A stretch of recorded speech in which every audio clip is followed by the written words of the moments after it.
Na prostoru memorijalnog kompleksa Slobodište juče su završeni pripremni radovi za postavljanje jednog od dva oklopna vozila korišćena u ratnim dejstvima u reonu Karaule Košare. Oklopno vozilo bez opreme teško je 30 tona, istako je direktor Narodnog muzeja u Kruševcu Goran Vasić i dodao. S obzirom da je juče završena prva faza rekonstrukcije memorijalnog kompleksa Slobodište, prostorije memorijalnog kompleksa Slobodište, danas je stigao u naš grad i drugi tenk. Znači, oba tenka koje su 10. maja 1999. godine nezabeleženo u istoriji uspeli da se popnu na nadmorsku visinu veću od 1000 metara i pomognu našim borcima da odbiju napad terorista i svih ostalih koji su u tom trenutku napali našu državu. Inače, ovo je jedan tenk je ovde na obodu memorijalnog kompleksa Slobodište, a drugi je u kasarni Car Lazar, tako da su oba tenka koje su uspeli da izvedu tu akciju ovde u našem gradu. Inače, inicijativa je potekla još pre mnogo godina, još dok je Bratislav Gašević, tadašnji gradonačelnik, kada smo uspeli da i MiG-21 dovedemo u naš grad, tako da smo s ovim zaokružili priču i naš grad će biti bogatiji za još dva vrlo značajne eksponata.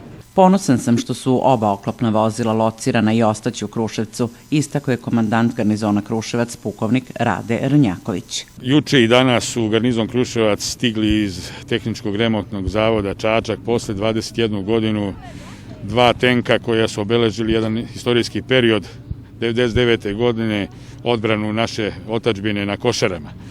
Juče smo postavili tenk na prostoru kasarne Car Lazar, danas je postavljen ovde na ovom divnom prostoru našeg Slobodišta i lično sam vrlo zadovoljan i srećan ovog trenutka i smatram da će građani Kruševca sa zadovoljstvom dolaziti ovde i naša deca da ne zaborave te sjajne i slavne trenutke naše bliske istorije i odbrane naše Republike Srbije. To je suština priče da su naši tenkisti, naši borci, naši vojnici, naši junaci našli načina da sa ta dva tenka dođu na te kote koje su vrlo nezgodni i za pešake. Mislim, to su otprilike predeli gde se koriste, nekada su se koristile konji i mazge za izvlačenje. To su i šiptarski teroristi radili upravo u tim rejonima i tim predelima dole.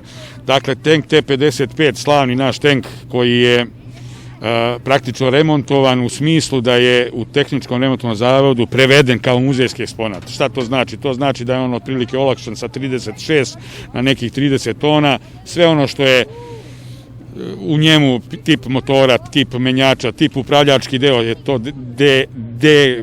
demilitarizovano, kako mi to u vojsci zovemo, ostalo je u remontnom zavodu, a kompletan tenk ovaj i u kasarni Car Lazar su prevedeni u muzejske eksponate i zaista imaju tu jednu tehničku vrednost, vrlo moćno oružje i na današnji dan i u ovo vreme i mi smo ponosni sa tim.